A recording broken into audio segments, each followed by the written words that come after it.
everybody, welcome to the Glasses Push. My name's Chuck, and today we are talking about comedy audiobooks. And in particular, I want to focus on three by comedians that I believe to be among the best and most influential of our modern era. So today I'm going to be talking about Todd Barry's book, Thank You for Coming to Hattiesburg, Aziz Ansari's book, Modern Romance and Investigation, and Tina Fey's book, Bossypants. Who should listen to these, and why should you care? Well, of course, if you like any of the comedians, you definitely need to check these out. And otherwise, you should listen to these if you like comedy. And if you don't like comedy, if you don't like to laugh, you are a monster terrorist robot hybrid. That is a fact. You are an abomination against man and God. I'm sorry, that's how it is. But especially if you like the work of any of these comedians, I find the comedy audiobook an incredibly fascinating way for you to spend more time with the comedians. So not only are you going to get the jokes, you will laugh, but there oftentimes is going to be a little more thought into the setup and the thought process behind a joke. Instead of relying on a stream of more constant laughs, the comedy audiobook can really get the time for you to understand the author and what may influence their jokes.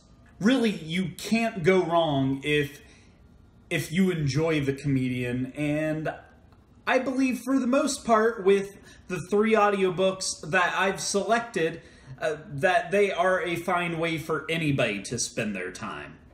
So first off, let's start with Todd Barry, who is definitely the least known among the bunch, but he is one of my top three favorite comedians right now. So what you need to know about Todd Barry is he has a very dry, sarcastic style. He's not trying to make a grand statement, but he is the sarcastic, smartass friend you desperately wished you had. And all of these traits are on full display in Thank You for Coming to Hattiesburg. Starting off the book, you get the treat of having the forewords read by their authors, Jesse Eisenberg and Doug Stanhope.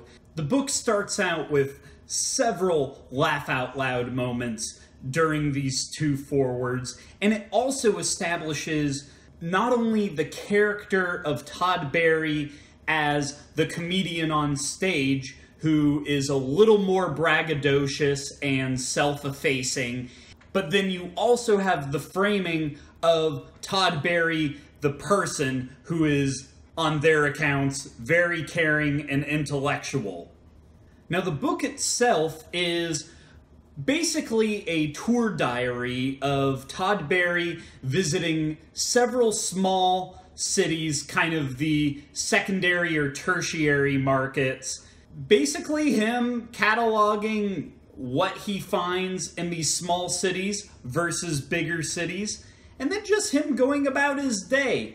You'll have his little witticisms, his little criticisms, several other isms, and we find Todd Barry constantly bouncing between embracing the sarcastic asshole stage character of Todd Barry and peeling back the mask to see his more genuine self.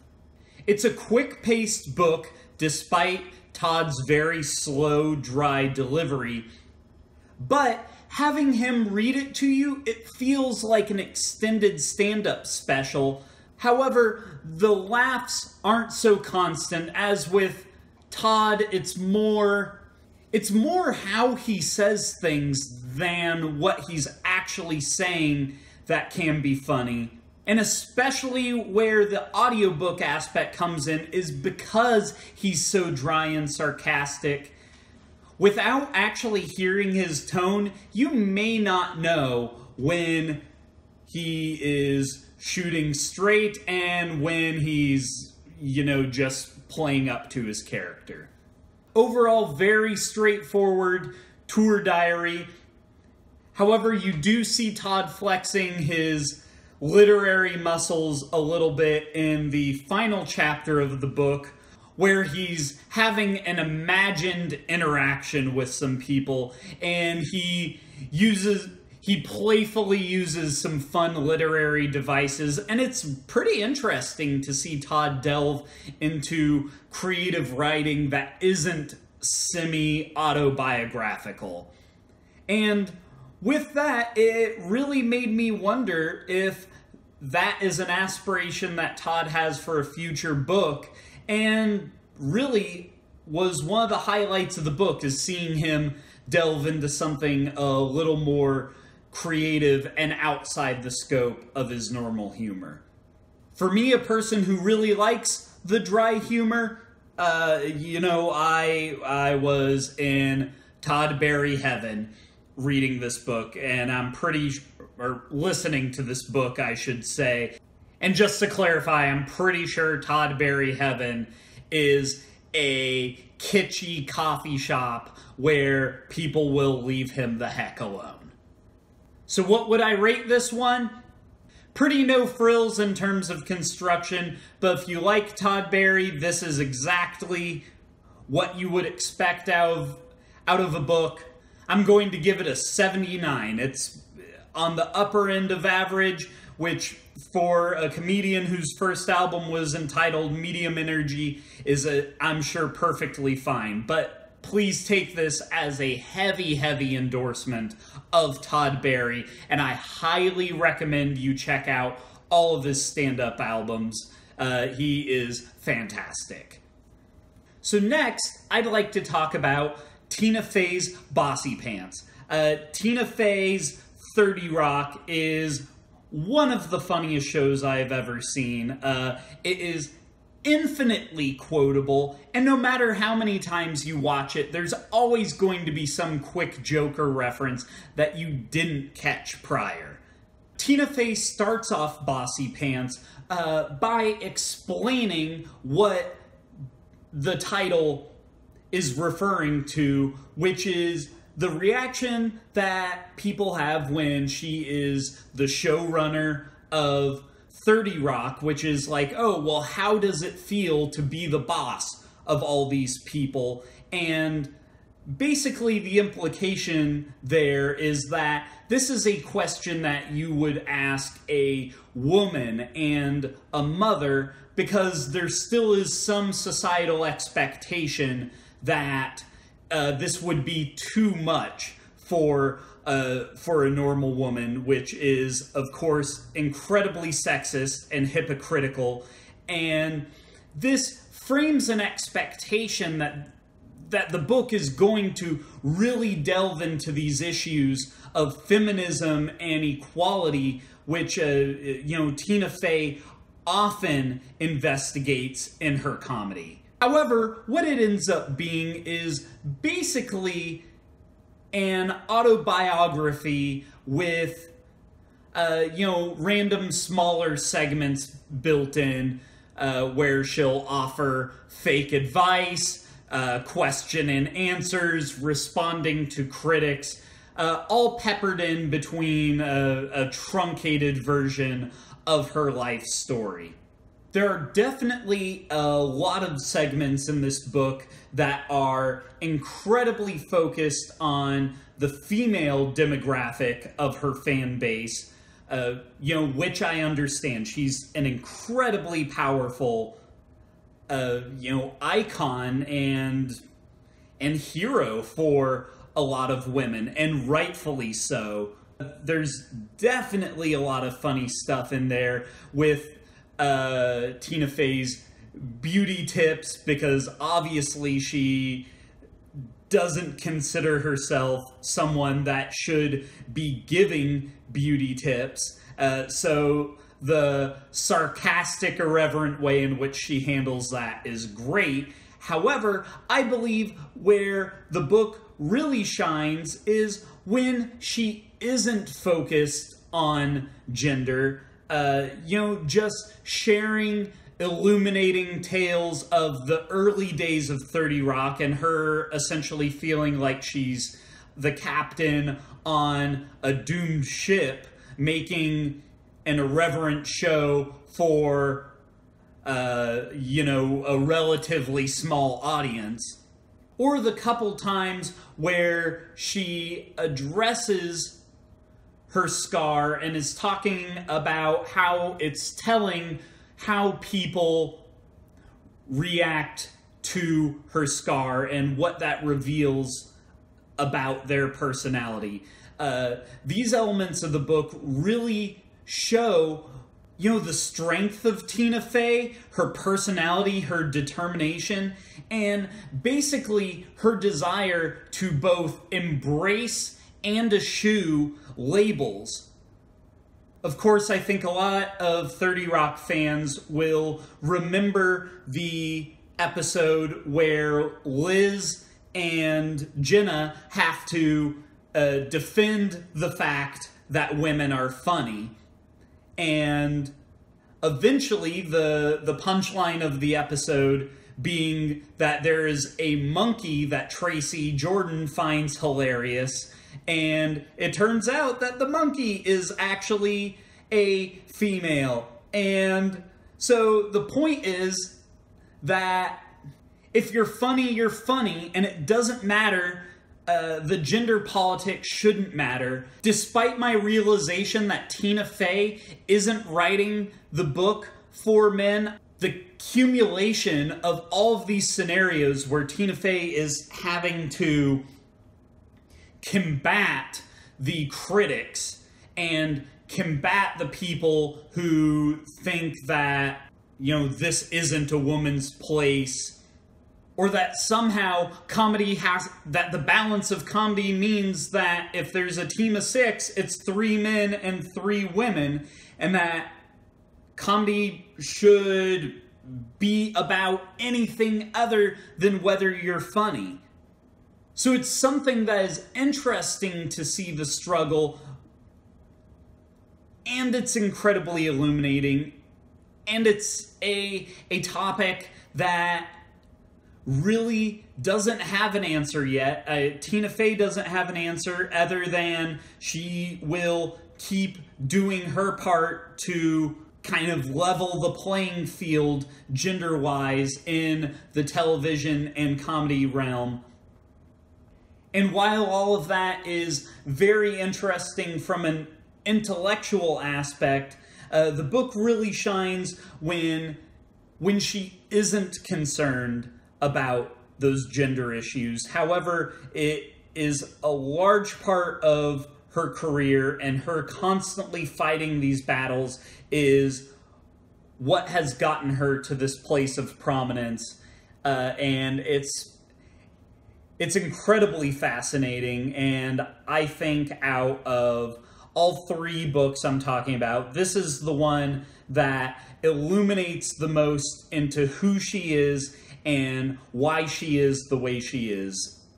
As much as my emotions were immediately upon finishing it that, oh, well, that was all right. It wasn't as outright funny as I thought it would be. The more I think about it, she really is tackling a lot of important issues in some pretty clever ways. And I've got to say that it gave me a lot to think about and was incredibly illuminating. So while it seemed scattered and unfocused, really that's the only way to paint her experience. And for anybody that loves Tina Fey, it's a really important book to understand her work. And I'm going to give this an 82 for that. 82 out of 100. Now, lastly, I want to talk about Modern Romance by Aziz Ansari. So, of course, a lot of us, if we were following Aziz in his early days, of Human Giant or his beginning stand-up albums or even his early work on Parks and Recreation. He is a fast-talking, very pop culture obsessed, very wacky personality. However, as we all know from watching Master of None, as he explores the deeper implications of pop culture, technology, religion, love, relationships, and how the traditional way of thought is, affecting us now in modern times and the struggles therein, as well as similar explorations about commitment and relationships in some of his more recent stand-up performances, such as Buried Alive and Live at Madison Square Garden. It's clear that Aziz has become a lot more introspective and is a lot more curious, not so much in just joking about modern life and modern romance, but wondering, why are things the way they are? Why do we have the challenges we have? While I believe that Master of None, especially Season 2, is an absolute artistic masterpiece, I found his recent stand-up offerings falling a little short. Because Aziz clearly has big ideas, but I never really got a good enough sense as to what his overall thesis statement was. So he's trying to set up where he's at intellectually, but also trying to be funny and balance his weird prior persona. And I find that he, for the most part, ends up coming short on those. However, modern romance and investigation is an absolute triumph for the reason that it gives Aziz enough time to explain his ideas, be funny, and also really intellectually explore many of the facets that dominate dating and love in the 21st century with modern technology. He wrote the book with a researcher. He actually held a number of case studies, online surveys, discussion forums, and even personally invaded people's phones to see all of the communications and interactions that go in with finding a mate or interacting with a boyfriend or a girlfriend potential suitor. Which, that alone, the amount of research that is discussed in what you would expect to be a straightforward comedy book, it's anything but.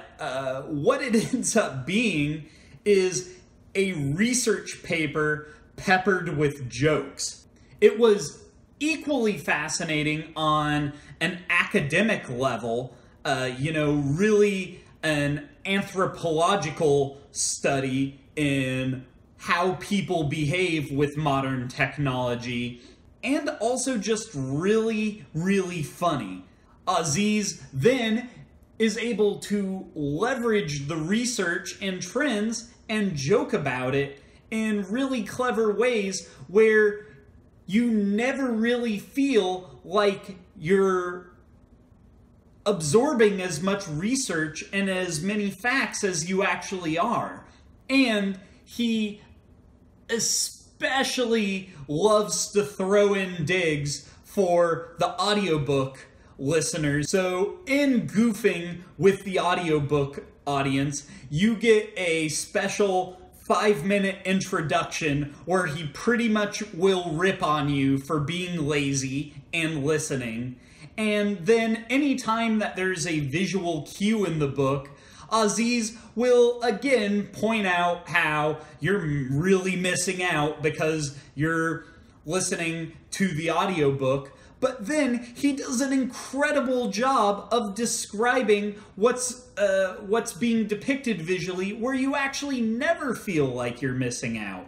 Just this book is an incredibly rare breed, and it really makes me wish that there was an entire line of books like this where you could really learn interesting figures on the ways that people meet and eventually find their soulmate have changed from the early 1900s to the early 21st century.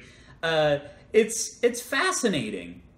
I had absolutely no idea what to expect going into this book, and I was blown away. This is exceptionally good and really finds Aziz in a place where you can definitely see how this all fueled in to a lot of the subject matter for Master of None, but you rarely feel like anything is getting repeated or it's been there, done that.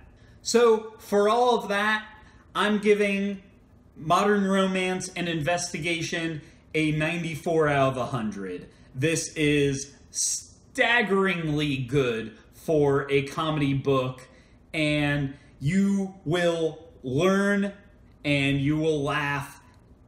It's an incredibly unique experience. It's great. As I said at the beginning, and I hope by walking through 3 examples of comedy audiobooks, you'll see that the audiobook perspective is something where you are going to gain so much because you're getting your favorite comedians to perform for you. So it's not just the words they say, it's how they say them that makes it so funny. So while you're going to miss an occasional picture or something, when it comes to comedy, the performance and the timing is so key. So I actually feel this is the natural place for a comedy book to be, is in an oratory fashion. While I know that there are many critics of regular audiobooks, and I will definitely disagree with anybody that criticizes audiobooks, but especially when it comes to comedy audiobooks, this is a no-brainer. This is where it's at. It's just an enjoyable way to spend some more time with an artist you enjoy.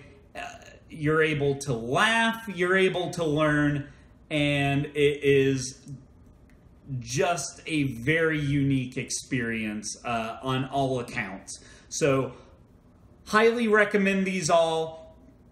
And at this point, are there other comedy books that you have just read, found it lacking, perhaps, or do you believe actually reading a comedy book gives a different experience? Is there something that is actually missing in the audio experience? What are some of the comedy audiobooks that you've listened to? Favorite comedians? Have you heard about Todd Barry? Because I know I rated his book lowest out of the 3, but he is so good. And if you guys want to talk about Todd Barry and say your favorite Todd Barry joke, you can do it below. I'm sure you won't, but I'm throwing the invitation out there.